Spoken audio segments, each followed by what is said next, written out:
स्वागत है आप सभी साथियों का माय यूट्यूब चैनल पर आर्यस स्टडी में। आज मैं आपको पढ़ाऊंगा प्रेजेंट कंटिन्यूअस टेंस। तो इसको पहचान जान लेते हैं।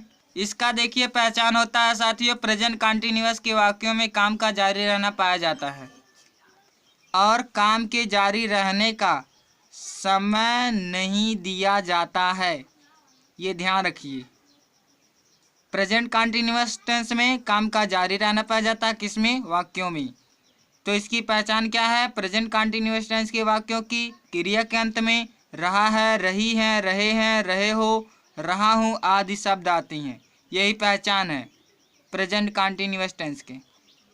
तो देखिए आप सभी लोग, अफर्मेटिव सेंटेंस का स्ट्रक्चर क्या रहेगा? सबसे पहले सब्जेक्ट, फिर is M R. Is M R अगर कोई पूछे आपसे क्या है तो ये सहायक क्रिया है। फिर उसके बाद मेन वर्ब की फर्स्ट फॉर्म, फिर उसके बाद आईएनजी लगाएंगे। आईएनजी लगाने के बाद ऑब्जेक्ट लिखेंगे। तो रवि, जैसे देखिए रवि एक पत्र लिख रहा है, तो इसका अनुवाद, तो देखिए इसका अनुवाद है Ravi is writing a letter. Ravi is writing a letter. तो मैंने पहले बताया था अफर्मेटिव सेंटेंस में कर्ता सबसे पहले होता है, इसलिए कर्ता क्या है? रवि है। तो रवि फिर उसके बाद इज। मैं नोट में लिखा दूंगा किन लोगों के साथ इज लगेगा, किन लोगों के साथ आर लगेगा, किन लोगों के साथ एम लगेगा। तो ये जानते रहिए, अभी नोट में लिखाऊंगा। फिर भी मैं बता दे रहा हूँ, एक वचन कर्ता के लिए इज लगेगा और हमेशा आप जानते हैं आई के साथ एम लगता है, और बहुवचन कर्ता के साथ आर लगेगा। तो दूसरा अनुवाद आप करिए। दूसरा अनुवाद देखिए आपको करना है, लड़कियां स्कूल जा रही हैं, तो इसका अनुवाद करिए।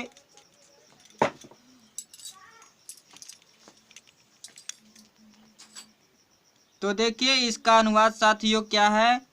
The girls are going to school. तो लेकिन इसमें आप कैसे जानेंगे कि ये मेन वर्ब है? तो मैं आपको एक ट्रिक बता रहा हूँ। प्रेजेंट कंटिन्यूअस में जब भी कंटिन्यूअस टेंस रहे तो उसमें देखिए लास्ट वाले से हम करेंगे एक, फिर दो, फिर तीन, ऐसे। किधर चलेंगे? अपने बाएं साइड चलेंगे। तो एक, दो, तीन। तो तीसरे नंबर पे जो रहेगा वही मेन वर्ब रहेगा, और मेन वर्ब में हमेशा ना रहता है। तो जा में ना जोड़ देंगे तो जाना। तो जाना का अंग्रेजी होती है गो। तो गो में आईएनजी लगा देंगे तो गोइंग हो जाएगा। तो ये होगा the girls are going to school. तो मैंने कहा था जो शेष बचता है वही ऑब्जेक्ट होता है, तो इसलिए देखिए आप तीसरा अनुवाद करिए। मैं एक गाना गा रहा हूँ।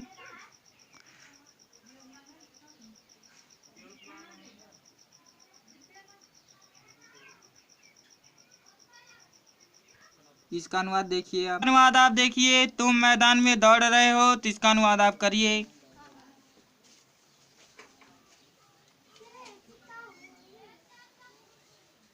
देखिए, तो देखिए इसका अनुवाद होगा you are running in the field.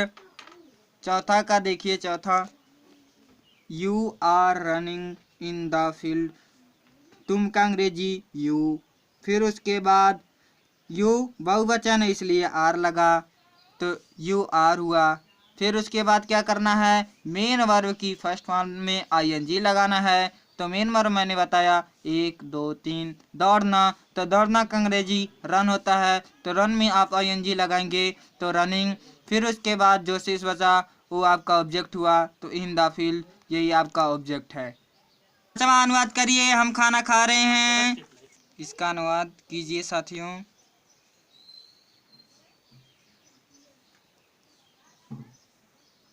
तो साथियों देखिए इसका अनुवाद क्या होगा? We are eating the field.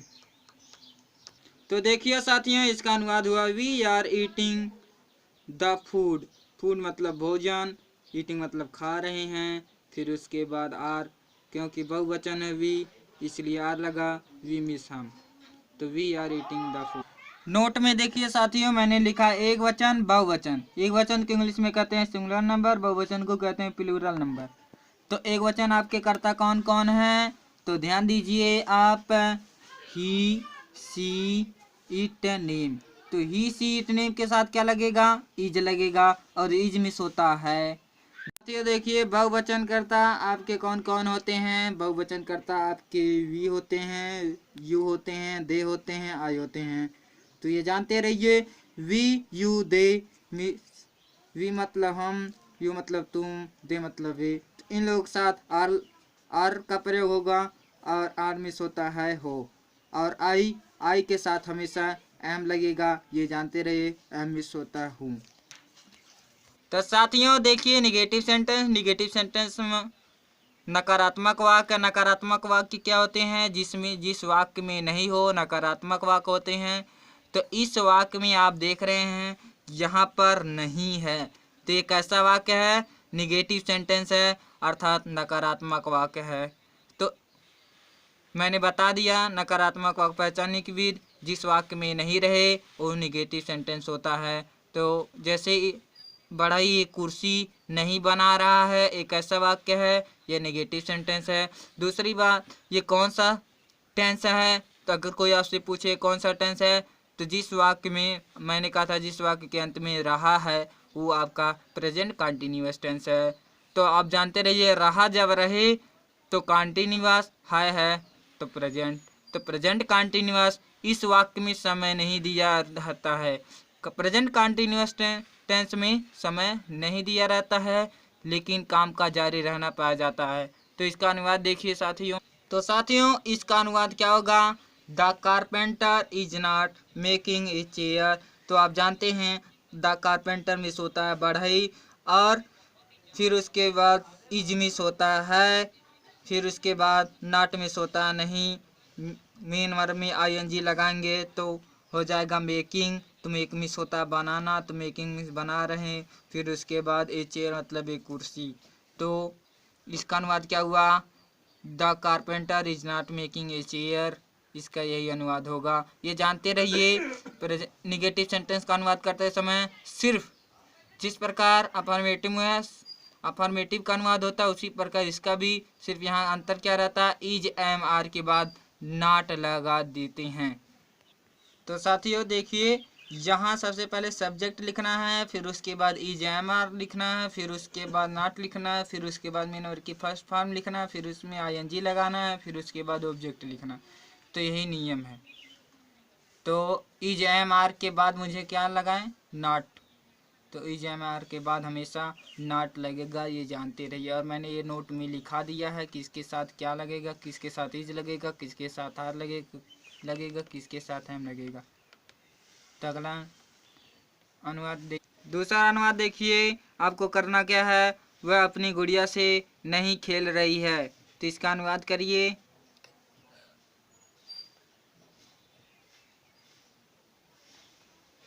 देखिए इसका अनुवाद क्या होगा, इसका अनुवाद होगा she is not playing with her doll. तो सी मिस होता है वह, इज मिस होता है, नॉट मिस होता है नहीं, प्ले में आईएनजी लगाएंगे प्लेइंग हो जाएगा। तो प्ले मिस खेलना, विथ मतलब से मतलब के साथ, फिर उसके बाद हर मतलब अपनी, डॉल मिस गुड़िया। तो she is not playing with her doll. देखिए अनुवाद आप, वे बाजार नहीं जा रहे हैं। तीसरा अनुवाद देखिए, वे बाजार नहीं जा रहे हैं, इसका अनुवाद आप करिए।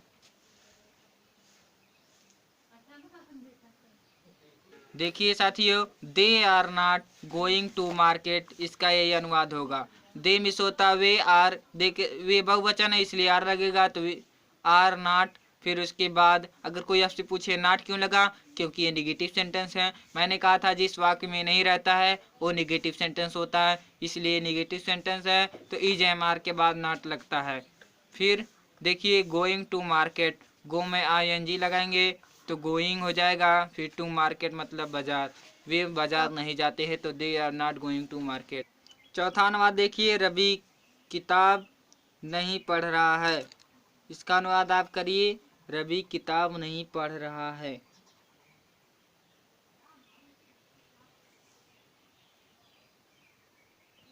देखिए इसका अनुवाद साथियों, इसका अनुवाद होगा Ravi is not reading a book, Ravi is not reading a book.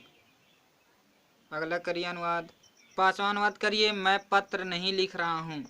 पांचवा देखिए, मैं पत्र नहीं लिख रहा हूँ, इसका अनुवाद आप करिए।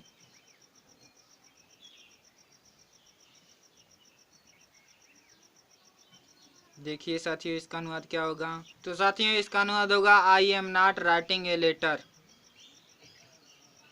आपको मैं बताया था आई के साथ हमेशा आई एम लगेगा, इसलिए आई एम लगा, I am not writing a letter.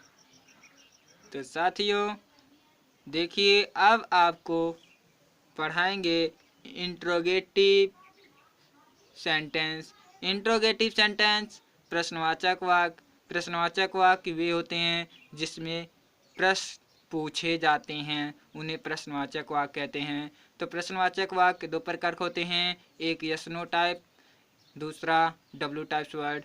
तो इसे हम इस प्रकार भी कह सकते हैं, अगर प्रश्नवाचक शब्द पहले हो तो प्रश्नवाचक शब्द पहले कौन रहे, क्या रहे, तो उसका अनुवाद हम कैसे करेंगे प्रेजेंट कंटिन्यूअस टेंस में।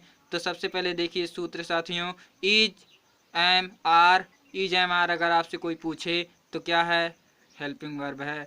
फिर उसके बाद सब्जेक्ट लिखना है, सब्जेक्ट लिखने के बाद मेन वर्ब की फर्स्ट फॉर्म में आईएनजी लगाना है, फिर उसके बाद ऑब्जेक्ट लिखना है और अंत में प्रश्नवाचक चिन्ह जरूर लगाना है। तो देखिए जैसे साथियों, क्या लड़कियां कमरे में पढ़ रही हैं, तो इसका अनुवाद देखिए। तो साथियों इसका अनुवाद होगा, are the girls reading in the room. क्योंकि लड़कियां बहुवचन है इसलिए आर लगा, तो are the girls reading in the room. तो मैं आपको बताना चाहता हूँ कि सिर्फ मैं अफर्मेटिव सेंटेंस में क्या करता था, कर्ता के बाद इज एम आर लगाता था। यहाँ करना क्या है, कर्ता के पहले इज एम आर लगाना है। तो ये ध्यान रखिए। तो कब लगाना है, जब प्रश्नवाचक शब्द पहले हो तो, और अंत में प्रश्नवाचक चिन्ह जरूर लगाना है। तो दूसरा अनुवाद करिए साथियों आप। दूसरा अनुवाद करिए, क्या गाय घास चर रही है, तो इसका अनुवाद आप साथियों करिए। देखिए इसका अनुवाद क्या होगा साथियों। तो साथियों इसका अनुवाद होगा, is the cow grazing grass. Grazing means चरना होता है, ग्रेज मीन्स चरना, तो ग्रेज में आईएनजी लगा दिए तो ग्रेजिंग हो गया। ग्रास मीन्स घास होता है, इज मीन्स होता है तो गाय, द काउ, तो is the cow grazing grass. Next अनुवाद आप कीजिए साथियों। देखिए तीसरा अनुवाद आपको करना क्या है, क्या सूर्य आकाश में निकल रहा है, तो इसका अनुवाद करिए। देखिए साथियों अगर कोई पूछे कौन सा टेंस है, तो मैंने बताया था जिस वाक्य के अंत में रहा है वो आपका प्रेजेंट कंटिन्यूअस टेंस है।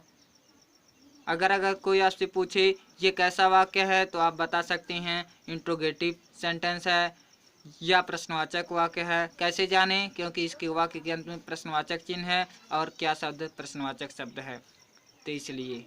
तो इसका अनुवाद साथियों करिए। देखिए इसका अनुवाद क्या होगा साथियों।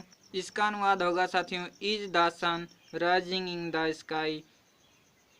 द सन में होता सूर्य, राइजिंग में होता निकलना, राज में होता निकलना, इसमें आईएनजी लगा दिए तो राइजिंग हो गया, इन द स्काई मतलब आकाश में, तो is the sun rising in the sky.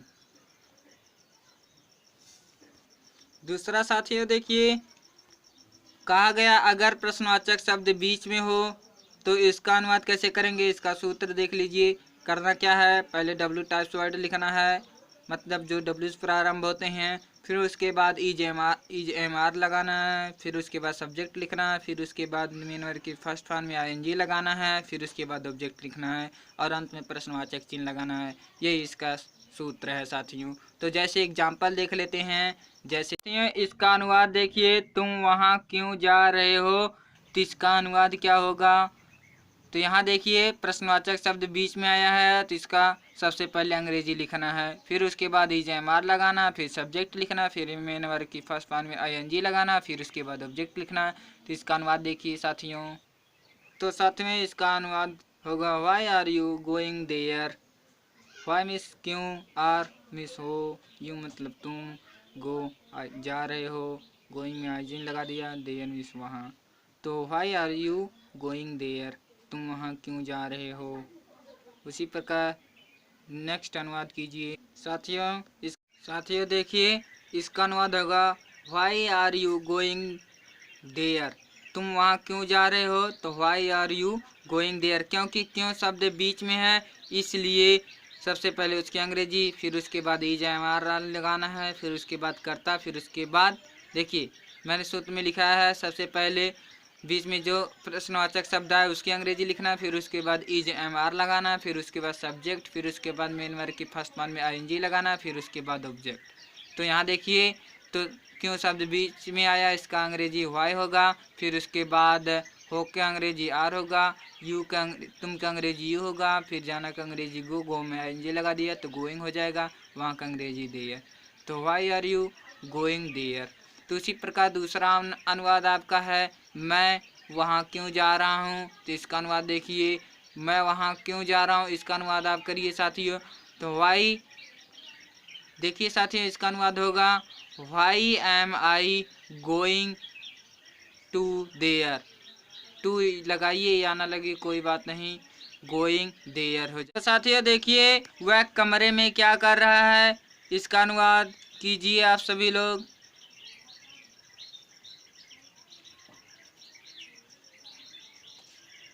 देखिए इसका अनुवाद होगा साथियों, इसका अनुवाद होगा what is he doing in the room.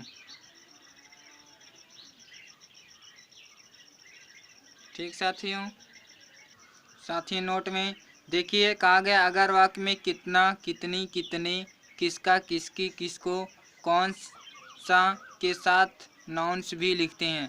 कहने की बात यह है अगर वाक्य में कितना आ जाए, किसकी आ जाए, कौन सा आ जाए तो उसके साथ जो संज्ञा आएगी उससे भी लिखना। जैसे इस वाक्य में देखिए वह अब किसकी पुस्तक पढ़ रहा है, किसकी के साथ पुस्तक आया मतलब ये संज्ञा है, पुस्तक संज्ञा है।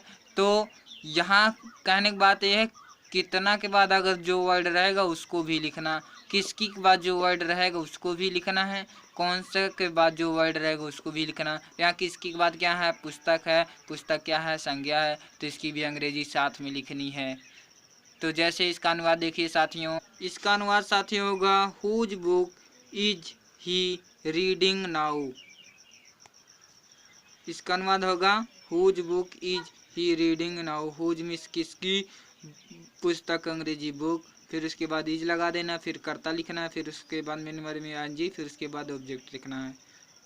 तो हुज मीन्स किसकी, बुक मीन्स पुस्तक, इज मीन्स है, ही मीन्स वह, रीड मीन्स पढ़ना, तो रीड में ING लगाया क्योंकि मेन वर्ब है, फिर उसके बाद नाउ मीन्स अब।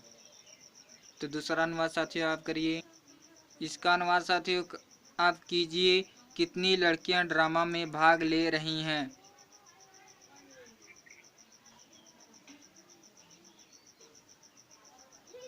तो देखिए साथियों इसका अनुवाद होगा how many girls are taking part in the drama. तो हाउ मेनी मिस कितनी, गर्ल मिस लड़कियां, आर मिस हैं, टेकिंग मिस ले रही भाग, पार्ट मिस भाग, फिर इन द ड्रामा मतलब ड्रामा में। तो इसका अनुवाद क्या हुआ, how many girls are taking part in the drama, यही अनुवाद हुआ इसका। साथियों देखिए interrogative negative sentence. Interrogative negative sentence में अनुवाद क्या करते हैं, इंट्रोगेटिव निगेटिव सेंटेंस में कर्ता के तुरंत बाद हमें नॉट लगाते हैं। हमें क्या करना है, कर्ता के तुरंत बाद नॉट लगाना है। तो कैसे जानेंगे कि ये इंट्रोगेटिव निगेटिव सेंटेंस है, इसकी देखिए पहचान। सबसे पहले क्या शब्द है तो इसका मतलब इंट्रोगेटिव नहीं है, फिर निगेटिव सेंटेंस। तो ये क्या है, इंट्रोगेटिव निगेटिव सेंटेंस। ये कैसा वाक्य है, इंट्रोगेटिव निगेटिव सेंटेंस वाक्य है। तो इसका अनुवाद इसका अनुवाद साथियों होगा am I not writing a letter. तो देखिए मैंने कहा था जब क्या शब्द पहले रहे तो इज एम आर लगाना कर्ता के अनुसार। तो यहाँ कर्ता क्या है, मैं है, तो मैं के साथ यहाँ क्या लगेगा, एम लगेगा, इसलिए तो एम लगा। फिर मैं की अंग्रेजी आई होती है, आई के मैंने कहा कर्ता के तुरंत बाद नॉट लगाना है, तो एम आई नॉट, फिर उसके बाद राइट में ING लगा दिया, तो राइटिंग ए लेटर हो गया। तो आई आई के बाद क्या लिखना है, नॉट लगाना है। तो ये जानते रहिए कर्ता के तुरंत बाद हमें नॉट लगाना है। तो इसका अनुवाद क्या हुआ, am I not writing a letter. तो दूसरा अनुवाद करिए साथियों, दूसरा अनुवाद साथियों करिए, कीजिए वह क्रिकेट क्यों नहीं खेल रही है। तो इसका अनुवाद साथियों कीजिए, वह क्रिकेट क्यों नहीं खेल रही है। तो साथियों इसका अनुवाद, why is she not playing cricket. Why means क्यों, इज मिस है, सी मिस वह, नॉट मिस नहीं, प्ले मिस खेलना, आईएनजी लगा, फिर उसके बाद क्रिकेट मिस क्रिकेट। तो why is she not playing cricket. तीसरा अनुवाद साथियों कीजिए, कितनी लड़कियां ड्रामा में भाग नहीं ले रही हैं। तो साथियों इसका अनुवाद होगा, how many girls are not taking part in the drama.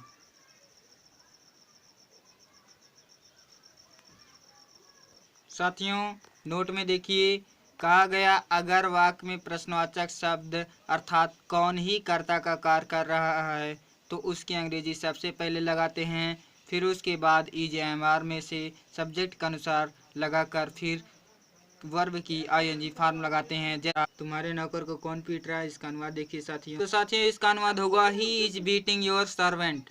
हुम इज कौन, फिर उसके देखिए इस वाक्य में कौन ही कर्ता का काम कर रहा है, इसलिए हु के बाद इज लगा, फिर इज लिखने के बाद मतलब कहने के बाद हु के बाद कर्ता के अनुसार इज लगाना। जैसे तुम्हारे नौकर को एक वचन है तो हु इज लगा, फिर उसके बाद पीटना का अंग्रेजी बीटिंग, फिर उसके बाद बीट होता है तो इसमें आईएनजी लगा, फिर उसके बाद तुम्हारे के अंग्रेजी योर, नौकर का अंग्रेजी servant. Who is beating your servant. अनुवाद कीजिए, तुम्हारे घर कौन आ रहा है। देखिए तुम्हारे घर कौन आ रहा है, इसका अनुवाद कीजिए साथियों। इसका अनुवाद साथियों देखिए, इसका अनुवाद साथियों होगा, who is coming your house. तुम्हारे घर कौन आ रहा है। साथियों इसको नोट कर लीजिए या स्क्रीनशॉट ले लीजिए।